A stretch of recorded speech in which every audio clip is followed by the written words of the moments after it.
Google's Find My Device is one of the important and necessary feature in an Android.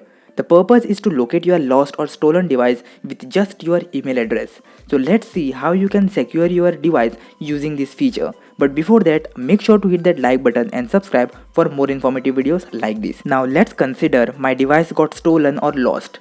Now to track it down, install this application called Find My Device on any phone.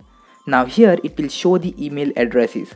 So choose the email address that is present in your stolen or lost phone. Now if the email address is not present in the device which you are using to locate your lost device, then you can use guest mode to put that email address. After that, it will show you the devices linked with the respective email address. So select the device which you are lost or stolen and it will show you its location. You can even give a ring to hear from where the sound is coming.